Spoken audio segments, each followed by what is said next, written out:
One of the biggest mistakes that I see Genji players make all the time is what I like to call pressure dash. And it looks something like this. I dash through a shield or something like that to pressure the tank, and then after that I kite because I'm kind of engaging 1v5, I'm frontlining as a 200 HP squishy. I have to deflect out of respect, to kite, to a safe position. And that forces me to do some suboptimal poking. And Genji is not terrible at poking, but he's not great at poking. And also, if he's gonna be poking, it's much better to be poking with your secondary fire, right? This requires you to be closer, but this is a lot more effective. So here's what I would be doing instead of forcing these types of engagements with dash. I would engage by walking up, and then I can keep poking until the enemy forces me out. And it's gonna take a while for them to force me out, for a few reasons. If they shoot me a little bit, first I use deflect. I turn their pressure back at them. While they're trying to kill me because I'm low HP, they're shooting themselves, putting a lot more pressure on their team. And while that happens, I'm safe because of deflects, and then my team can heal me up so that I can keep this position, so I can keep shooting and shooting and shooting and shooting on the front line,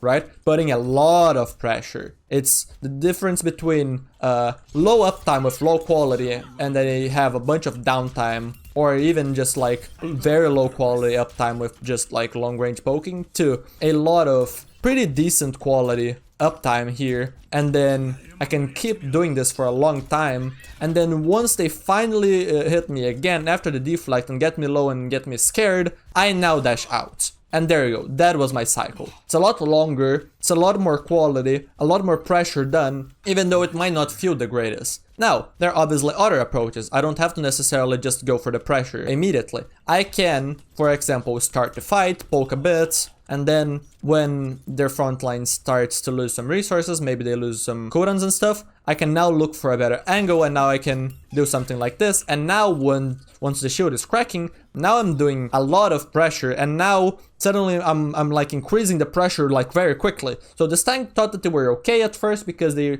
were a little bit low in resources, but they were receiving a manageable amount of damage, right? So they can get healed up, they can cycle cooldowns, and then suddenly bam, you hit them with a burst. And that's also another reason why pressure dashes are so bad. If there's suddenly an opportunity, let's say that your Hanzo hits a body shot on a squishy target, right? And you did a pressure dash on this tank, right? You cannot dash this squishy that your Hanzo hit, that is low HP, and then suddenly kill them, right? Whereas if you did the other approach where you just do this and keep your cooldowns and leverage them for higher uptime and higher quality uptime, now you have your dash to capitalize on any opportunity that ends up showing. So I think that pressure dashes are very, very bad in general. There aren't, I mean, it's not like you will never do them. They can be used in some situations, but I think it's pretty niche. And I feel like Genji players do them way too much, like way too much. Instead of just actually thinking about how to path, get close to opponents, play on their most effective ranges,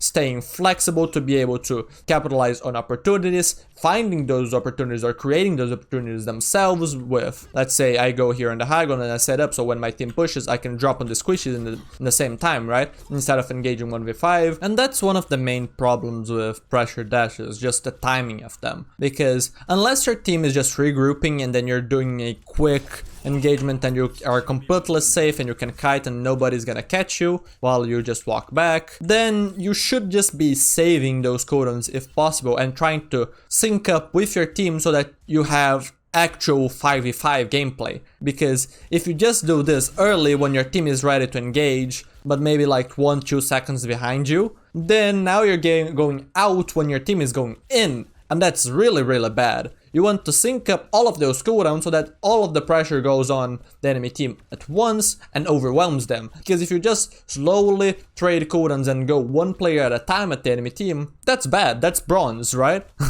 So instead of just pressure dashing at the very start, you would want to at least, even if you want to do a suboptimal play like this, at least do it when your team is pushing in, instead of doing it before your team pushes in and becoming the front line and then wondering why there's so much pressure on you, right? And just demanding your heals to be able to keep you up through a 1v5, right? And then if you don't get healed, you just flame your supports, right? Because that happens way too much. Like, just be patient. Slow down a bit. sync up with your team. It's gonna be so much easier if you do that. So why don't you do it? If you want more dash tips, check out my full dash guide right here.